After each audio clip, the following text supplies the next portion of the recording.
बनाना चाहती। शहर की लड़कियां घर का कुछ काम भी नहीं करती। मुझे कोई ऐसी बहू चाहिए जो घर संभाले और तुम लोगों को रोटियां बनाकर खिलाए। शादी के बाद मधु अच्छे से घर की जिम्मेदारियां संभाल लेगी और उसे खाना भी काफी अच्छा आता है। अगर आशुतोष इतना कह रहा है तो एक बार लड़की वालों से मिलने में क्या हर्ज है, मिल लेते हैं। कैलाश के कहने पर अब अगले हफ्ते संगीता अपने पूरे परिवार के साथ मधु के घर जाती है। जब मधु की माँ टेबल पर तरह तरह के पकवान रखती है, जिसे देख बहन जी, इन पकवानों को देखकर लग रहा है कि आपने इन्हें किसी बड़े होटल से मंगवाए हैं। नहीं नहीं, ये तो मेरी बेटी मधु ने बनाए हैं। बहुत अच्छा खाना बनाती है।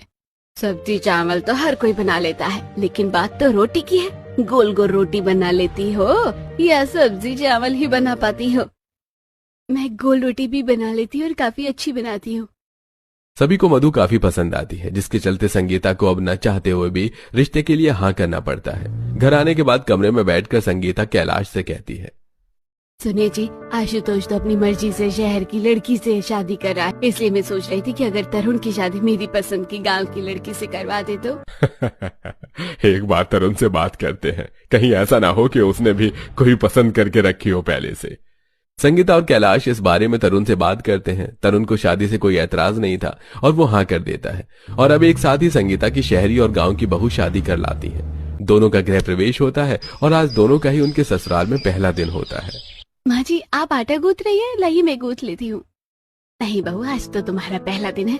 पहली रसोई की रस्म कल होगी। मेरे गांव वाली बहू कितनी समझदार है, अपनी सास को काम करता देख कैसे मदद करने आ गई। अरे गांव की लड़कियां की तो बात ही अलग होती है।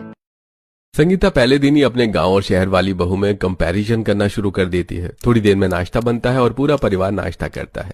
नाश्ते में सब्जियां और आशुतोष के सामने पराठे 7, देवर के सामने 7 बटर रोटी, ससुर के आगे 7 फुलके और बाकी डलिया में ढेर सारी रोटियां लगी थी, जिसे देख मधु गीता दोनों हैरान हो जाती हैं, लेकिन वो किसी से कुछ नहीं कहती। तो वहीं दोपहर का खाना जोड़ने में जब दोनों बहुएं संगीता की मदद करती हैं, दोनों बहुएं देखती हैं कि दोपहर के खाने में भी रोटियां पराठे बने हैं।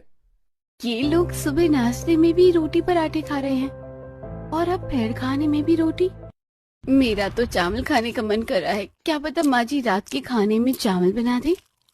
दोपहर में खाना खाने के बाद जब रात के खाने की बारी आती है तो उसमें भी संगीता सबके लिए रोटी पराठे वगैरह ही बनाती है, जिसे खाने के बाद अब दोनों बहुएं किचन में बात करती हैं।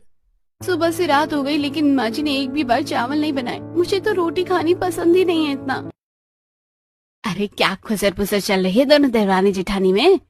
माँ जी, वो हम दोनों सुबह से देख रहे हैं कि नाश्ते से लेकर रात के खाने में सब्जी